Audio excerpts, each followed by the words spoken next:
I never thought I'd be sharing this story. Life has a way of bringing unexpected twists when you least expect them. When I first met Jake Miller, I thought he was everything I'd ever dreamed of. He had this magnetic presence about him, charming, passionate, with a laugh that could light up any room. Back then, I didn't notice the warning signs. The subtle hints that he wasn't from our world. The way he dressed in off-the-rack suits while everyone else wore designer labels. But I was too caught up in his energy to care. We met at the Plaza Hotel during my friend Charlotte's charity gala. Jake was working as a sous chef for the catering company. I remember watching him direct his team with such confidence and grace. He wore a pristine white chef's coat, and his eyes sparkled when he talked about food. Food isn't just sustenance, he told me that night. It's an experience, a memory, a moment frozen in time. I was captivated. Maybe it was the champagne, or maybe it was the way he looked at me like I was the only person in the room. But for the first time in my life, I felt seen. Not as Madison Brooks, heiress to the Brooks fortune. Not as Ashley's perfect older sister. Just as me. We started dating shortly after. My family was less than thrilled. A chef, my mother said, her voice dripping with disdain. Really, Madison? He's talented, I defended. He has dreams of opening his own restaurant. Dreams don't pay bills, my father countered. But I didn't care what they thought. Jake was different from the trust fund babies and Wall Street brothers I usually dated. He had passion, drive, and a vision for his future. We got married 6 months later. It was a lavish affair at the Hamptons, paid for by my parents. Jake looked uncomfortable in his tuxedo, but he smiled through it all. That should have been my first clue. The cracks started showing soon after the honeymoon. Small things at first. The way Jake would tense up during family dinners. How he'd grow quiet when my sister Ashley talked about her new Porsche. Or when Blake, her investment banker boyfriend, would brag about his latest deals. You could do so much better, my mother would whisper when Jake wasn't around. He's holding you back, Ashley would add. Slowly, their words started seeping into my consciousness. I began noticing things I'd overlooked before. How Jake would spend late nights working on his business plan. The way he'd scrimp and save, refusing to use my family's connections. I want to do this on my own, he'd say firmly. It frustrated me.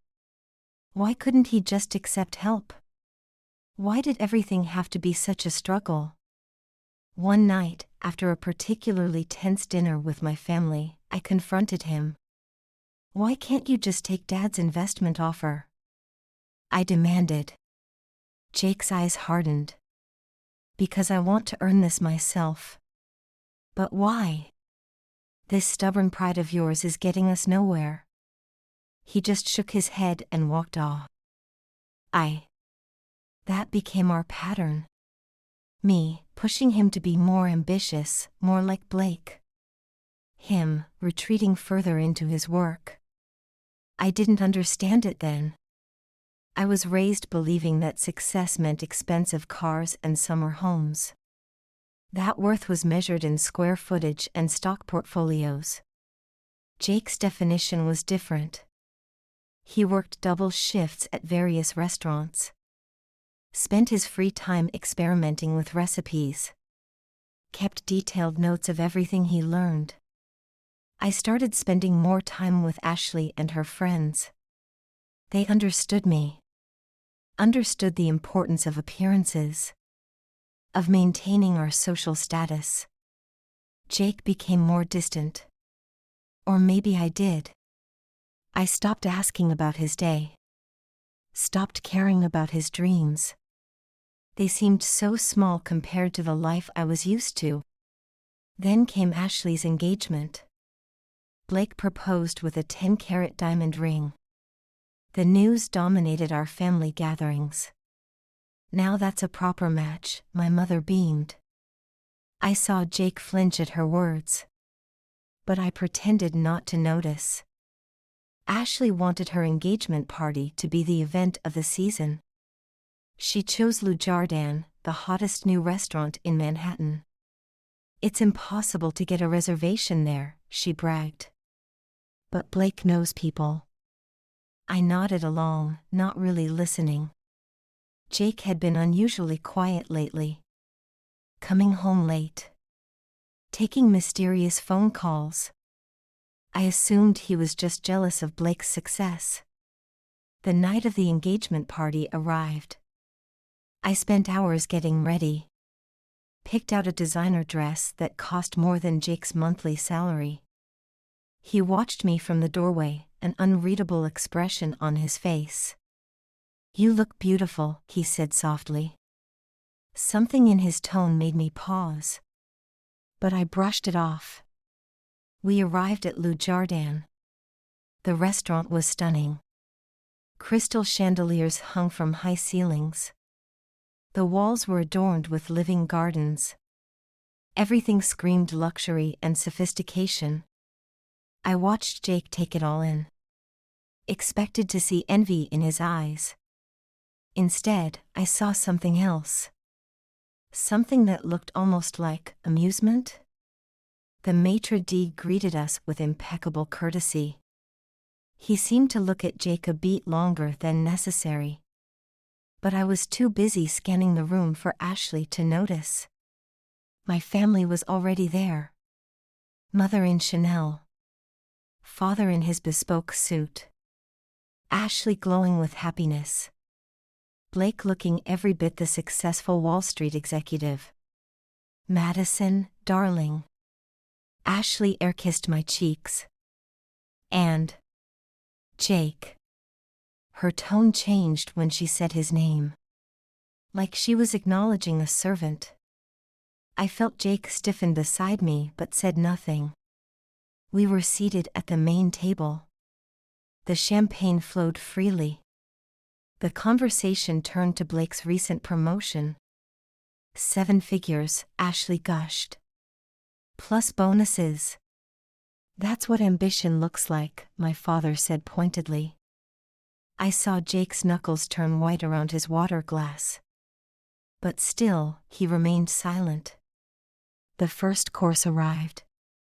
Perfectly plated works of art. This is what real cuisine looks like, Blake announced. Not that diner food you're used to, Jake? Laughter rippled around the table. I joined in, the champagne making me cruel. Oh, honey, I patted Jake's arm. Maybe one day. That's when I saw it. A flash of something dangerous in his eyes.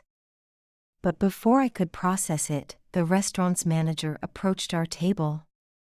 She was a tall, elegant woman with an air of authority. "I hope everything is to your satisfaction," she said. Her eyes lingered on Jake. He gave her a slight nod. I felt a sudden chill. Something was off. The manager cleared her throat. "Ladies and gentlemen," she announced. "I have a special announcement to make." The room quieted. Tonight, we're honored to have someone very special with us. My heart started racing. Though I didn't know why. The owner and creative force behind Le Jardin. Time seemed to slow down. Mr. Jake Miller. The world stopped. I turned to look at my husband. He was standing now. Tall. Confident. A small smile playing on his lips. "Thank you, Elena," he said calmly. The silence was deafening. I couldn't breathe. Couldn't think. This couldn't be happening. But it was. My husband. The man I'd looked down on for years. The man my family had mocked and belittled. Owned the most exclusive restaurant in Manhattan. And I had never known. The room erupted in whispers. Ashley's perfect smile cracked. Blake's face turned an interesting shade of red. My parents sat frozen in their seats. And me? I felt the ground disappearing beneath my feet. Everything I thought I knew. Every assumption I'd made. Every cruel word I'd said. Came crashing down around me. Jake's voice cut through the chaos. I hope you're enjoying your evening. His tone was polite but cold. Especially the diner food. Blake sputtered something incoherent. My father tried to regain control. Now, Jake, son. But Jake held up his hand. I'm not your son. His voice was steel. And this party is over. With a gesture, the staff began clearing our tables. You can't do this. Ashley shrieked. Actually, Jake smiled. I can. This is my restaurant. My success. The one you all said I'd never achieve. I wanted to speak. To explain. To apologize. But no words came. Security appeared. Politely but firmly escorted us out. The last thing I saw was Jake. Standing in his kingdom. Watching us leave with those same amused eyes. And I realized. I never really knew him at all. The next few days passed in a blur of humiliation and regret. Our exit from Le Jardin had been captured on dozens of phones. The videos spread like wildfire across social media. #RestaurantRevenge started trending on Twitter. My Instagram was flooded with comments. Most of them weren't kind. I locked myself in our penthouse apartment. Jake hadn't come home that night. Or any night since. His clothes were still in the closet. His coffee mug still on the counter. But his presence had vanished. Ashley called constantly. Crying about how her perfect engagement party was ruined. How Blake's colleagues were making jokes at his expense. How their wedding plans were now tainted. I couldn't bring myself to care. My mother left angry voicemails. Demanding I control my husband. Fix this embarrassment to the family name. But what could I fix? The truth was already out. And the truth was, I was the villain in this story. I spent hours scrolling through articles about Jake. Le Jardin wasn't his only success. He owned 3 other restaurants. Each more successful than the last. Food critics raved about his innovative menus. Celebrity chefs praised his techniques. He built an empire right under my nose. While I was busy criticizing him. Looking down on his dreams. The memories came flooding back. All those late nights he spent working. The mysterious phone calls. The quiet confidence he maintained. Despite our constant belittlement. He'd never needed my family's money. Never needed our connections. He'd done it all on his own. Just like he said he would. 1 week after the incident, I finally got the courage to go to Le Jardin. Elena, the manager, blocked my entrance. Mr. Miller isn't accepting visitors, she said coldly. I'm his wife, I protested. Her smile was razor-sharp. That's debatable. I received the divorce papers the next day. Clean. Efficient. Just like everything else Jake did. No demands for alimony. No claim on my family's money. He didn't need it. Never had. Ashley's wedding was postponed indefinitely. Blake's firm suggested he take a leave of absence. Apparently, viral videos of him mocking a successful restaurateur weren't good for business. My father's country club friends stopped returning his calls. Mother's social circle suddenly had no room for her. The Brooks family name had become toxic. And it was all my fault. I tried reaching out to Jake through friends, through his lawyers, through social media. No response. The man I'd married, the man I'd underestimated, had completely cut me out of his life. Like a cancerous growth he no longer needed. The press couldn't get enough of the story. Rags to riches, the chef who served revenge cold. Manhattan's mystery restaurateur reveals identity in dramatic fashion. Social elite humbled by self-made millionaire. Each headline was another knife in my heart. Because they all painted the same picture. Jake was the hero. I was the villain. And the worst part? They were right. One morning, I gathered my courage and went to his first restaurant. A smaller, more intimate place in Brooklyn. I sat at the bar for hours, watching the staff work with precision and joy. They all loved him, respected him, believed in his vision. Everything I should have done. The bartender eventually took pity on me. He start. D is a dishwasher here, she told me. Worked his way up from nothing. Never took shortcuts. Never complained. Each word was a fresh wound. I thought about all the times I'd complained about our modest lifestyle, while Jake was building something extraordinary. The times I'd compared him to Blake, while he was becoming more successful than Blake could ever dream of. The times I'd wished he was different, when he was perfect just as he was. 3 months after the incident, Jake gave his first interview. To Vogue, of all places. They photographed him in Lou Jardin's kitchen. Sleeves rolled up. Hands covered in flour. Looking more handsome than ever. He talked about his journey. His passion for food. His determination to succeed on his own terms. The interviewer asked about that night. About me. His response was devastating in its simplicity. Sometimes people show you who they really are. The trick is to believe them the first time. I cried for hours after reading that. Because he was right.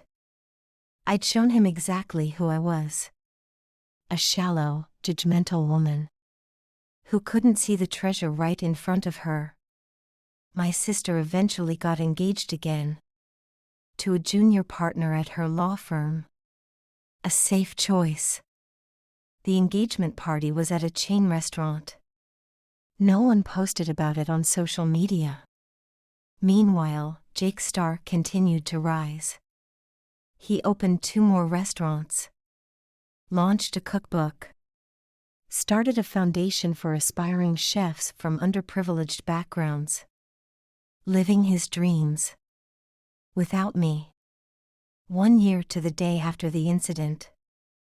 I received an envelope. Inside was a single reservation card for Lou Jardin. For one. That night. My hands shook as I got ready. Chose a simple black dress. No designer labels. No family jewelry. Just me. Elena was waiting when I arrived. Her face professionally blank. She led me to a quiet table in the corner. Away from the crowds. A bottle of wine appeared. Then a parade of dishes. Each one more beautiful than the last.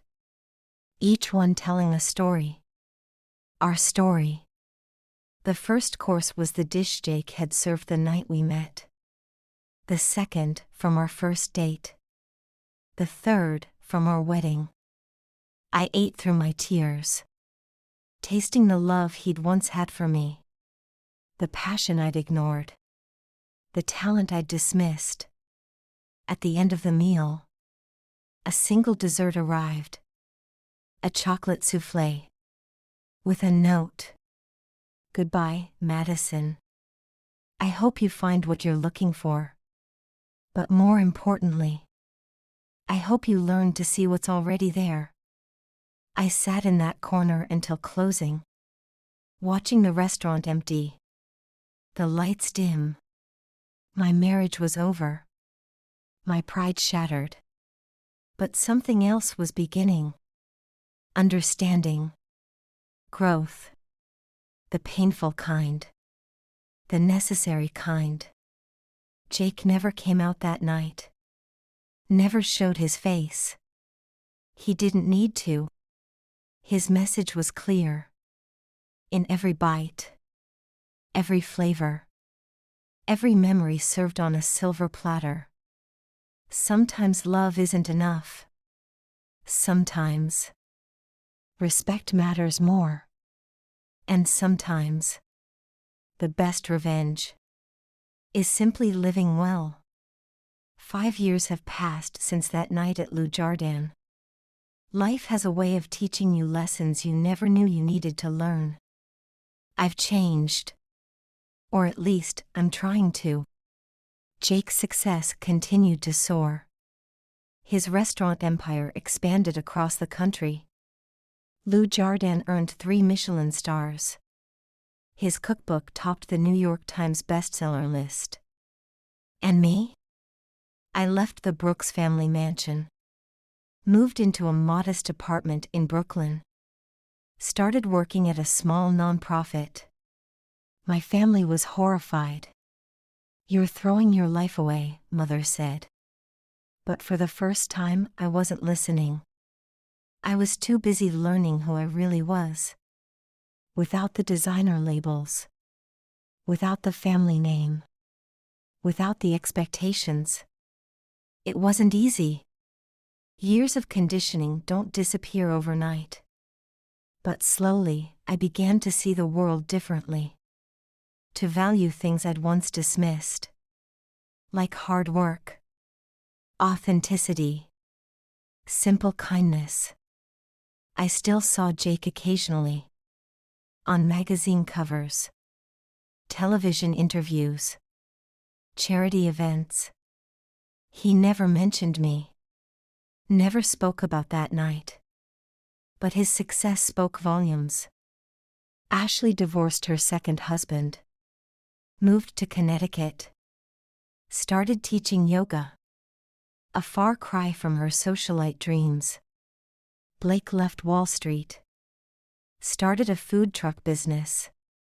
The irony wasn't lost on anyone. My parents retired to Florida. Away from the whispers. The sideways glances. The social exile. But I stayed in New York. Facing my mistakes.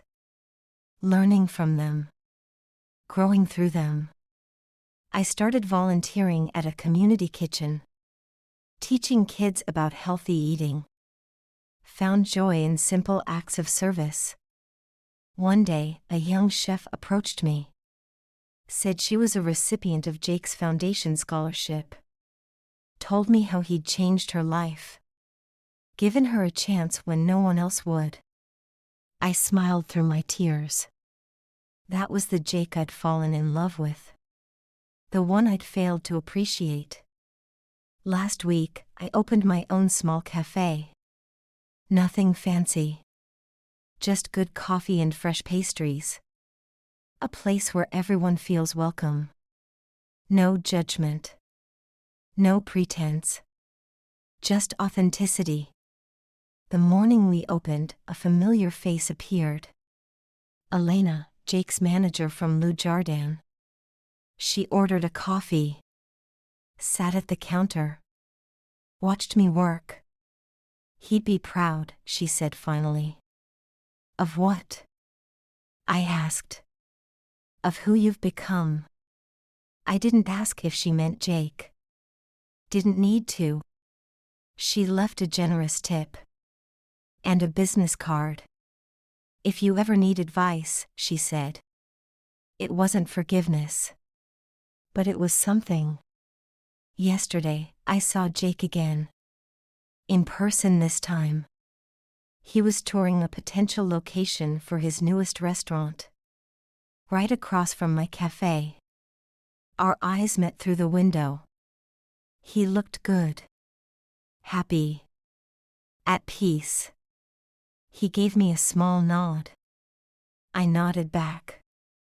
No words needed. We'd both found our paths. Different paths. But real ones. Authentic ones. I've learned that success isn't measured in dollars, or social status, or other people's approval. It's measured in growth, in self-awareness, in the ability to look in the mirror and be proud of who you see. Jake taught me that. Not through his words, but through his actions. His integrity. His unwavering belief in himself. Sometimes I wonder what would have happened if I'd seen his worth sooner, appreciated his dreams, supported his journey. But regret is a useless emotion. The past is written. The future is unfolding. And the present? The present is where we learn, where we grow, where we become. My cafe isn't Lou Jardin. Never will be. Doesn't need to be. It's mine. Built with my own hands. My own dreams. My own understanding of what matters. And every morning when I unlock the doors, turn on the lights, welcome my first customers, I think of Jake. Not with regret. Not with longing. But with gratitude. For showing me what real success looks like. For teaching me the hardest lesson of all. That sometimes the people we look down on are the ones looking down from heights we never dreamed they could reach. I'm not that same Madison Brooks anymore. The one who measured worth by bank accounts. Who judged dreams by their price tags. Who confused status with success. I'm someone new. Someone real. Someone better. And maybe that's the greatest revenge of all. Not the public humiliation. Not the social downfall. But the quiet transformation. From who I was to who I was meant to be. Life has a funny way of coming full circle. Of teaching us lessons we didn't know we needed. Of showing us truths we weren't ready to see. Jake Miller taught me that. Not through spite. Not through cruelty. But through dignity. Through excellence. Through grace. And for that, I will always be grateful. End.